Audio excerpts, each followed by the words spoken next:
naman ang PDP laban.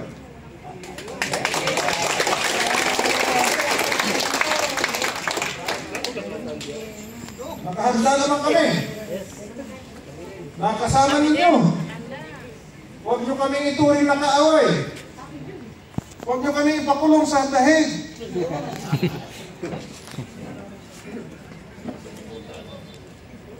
Dahil dito tayo magtalo sa ating korte. Di ba? Nagsimula ako ni Tatay Digong na nasa ICC. Tatapusin ko na sana may balik na siya. Bring him home! Bring him home! Bring him home! Bring him home! Maraming salamat. Thank you, John. Napakinggan na natin dalawang napakahalagang topics ang mga napag-usapan na.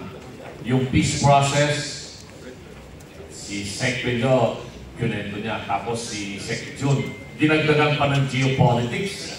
Si Sec Jun na medyo mahirap-hirap na topic yan, yung geopolitics. Bago tayo mag-break, short message naman kay Secretary Jing Paras. Kasi yung area sa Negros, yung tinatawag na Chicks area, itong mga bayan, invested area din po yan. At saka hindi lang yan, banggit na rin yung tungkol sa drugs kanina. Merong experience si Sec Jing na yung pag-ingkasya sa kalookan yata na parang may nagmanyobrang politiko para ang mapagbintangan sa pagkamatay ng isang bata ay si Tatay Digong na naman. So pakinggan natin si Sec Jing Paras para bibigyan siya ng paiwating tungkol sa peace process. Unang-una, bakit mahal ko itong ating Pangulo? At siya pa rin para sa akin ang tunay na Pangulo sa ating bansa. Kami ni PRRD or Mayor or Tatay Digong, we met, we became good friends dahil sa chicks. Noong 1998, nagkasama kami sa Congress. That's how we became very good friends. Dahil may natipuan siyang chicks. Ito, politika na magandang narinig ko na lang banggitin dahil nagtutupol day kami dahil yung babae na yun na mataas na posisyon doon sa abusan.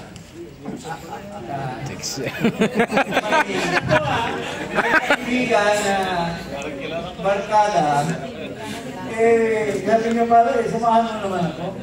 Yun yung pagligaw na naman. So that's how, hindi ko na lang, at the time, so, single din yung babae at the time. Kasi kahiwalay lang sa, anyway, nagkatuluyan sila, pero tuwing ano kami, kita, that's how we became friends. Tapos, nung umpisa, binay kami ni Sec Pedro. Kasi hindi pa siya nag-declare. Pero sa last hour, nagkakita kami, nagkasalubong kami sa airport. Sabi niya, paano tulungan mo? Sumuporta ko sa kanya. But, I did not expect anything until nakita kami ulit.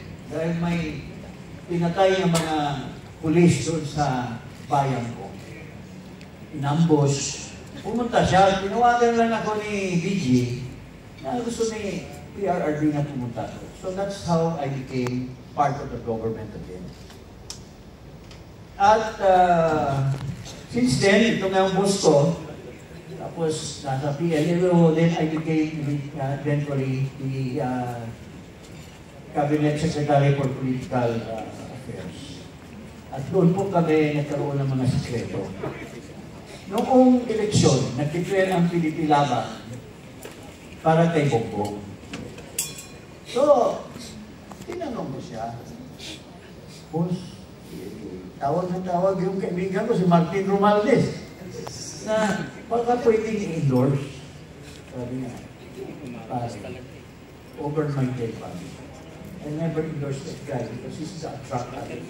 Kung pala, sinabi na niya sa akin, na drug addict ito si Marcos.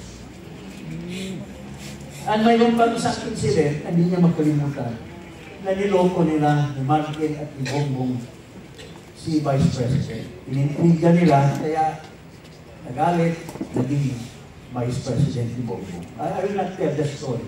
But he told me personally yung story niya. Anyway, nanalo si Marcos, pero wala akong tiwala talaga. So as early as September of 2022, pinatawag niya ako kasi nag-complain yung sila sa Portal, yung mga buong sulo, na hindi daw sila inaayos ni sino itong Tagabaw na pamangkin itong Anton, hindi daw inaayos. Sabi niya, pare, punta ka dito. Kausapin mo sila, no? So, but since then, wala nang ginagawa si Marcos. So, I told him, boss, baka papunta ito sa masama. Dapat mag-ano na tayo. Gumawa na tayo ng movement. Maski nandiyan pa si Vice President sa government. Pero, hindi magandang patunguhan ito eh. So I keep prodding. And I was so happy na ang ating Pangulo namuno nung malaking rally sa Davao na sinasabing maisog. So akala ko siya ang maisog. Biglang nag-whistle out kasi hinayjack ng ibang tao at ginawa nilang plataforma para sa kanilang kandidatura. So nawala yung maisog. So, sinabi ko na naman ulit kay PRD, boss, tumayo ka dyan sa EDSA, maski 2 o 3 araw. Let's gather all the people. Pero alam mo naman ang ating Pangulo, ayaw niya na ganyan. Until dumating itong walang kwentang ginawa ni Marcos, yung kidnapping ng ating Pangulo. So, let us unite, mga kababayan. Mayroon dyan mga away-away, mga vloggers. Magkaisa po tayo lahat. And let us always remember na itong ating Pangulo ay siya lang kag-iisa na talagang gumawa ng tama para sa ating bansa.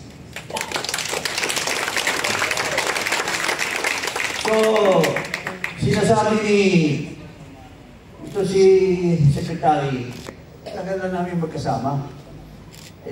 Nung kay Fernando po pa pare, Fernando po kami, hindi kami GMA noon eh.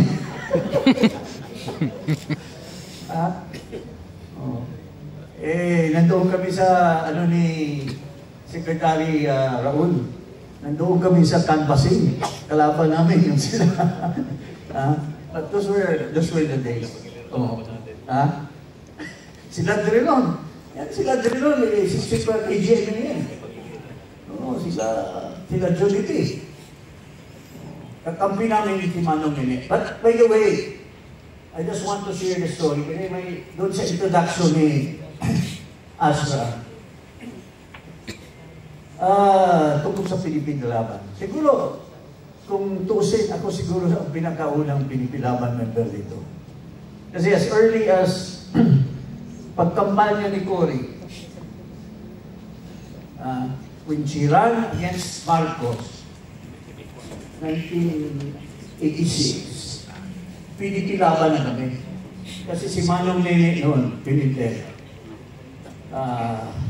already mobilized Pinipilaban to campaign for GNA, for Cory Aquino. Kaya lang tinalo kami ng Pantalaya. Then, I became an official member of Pinipilaban when I was a mayor then, a very young mayor. Pero, nirenew kami, yung nagiging OIC mayor kami. So, yun po ang official na membership ko sa Pinipilaban way back in 1986. Kaya lang, nung Pinipilaban si GMA, bumalik naman siya sa lakas. Naging lakas kasi, naging original member din ako ng lakas. But lakas or PDP, ang puso natin ay para kay PRR. Doesn't matter. So let us unite. And ito lang po, mayroon akong vlog, mayroon kaming podcast, Iparas kay Paras. doon ko binubomba araw-araw itong bangag na Pangulo na ang pangalan ay Makoy Jr. So let us continue. Sabi nga ni baka hindi na tayo abot ng 2028, baka 2026 lang. John? But we have to unite. Huwag tayo mag-away-away. So, isa lang ang goal natin for the Vice President, Inday Sara. Di ba? Ngayon, I want to share with you na let us organize also. Mga kasama ko ngayon ay we form an organization, yung Marcos Christian Movement. Nandyan yung nire-revive namin yung Inday Cares. And let us continue propagating this organization. Kasi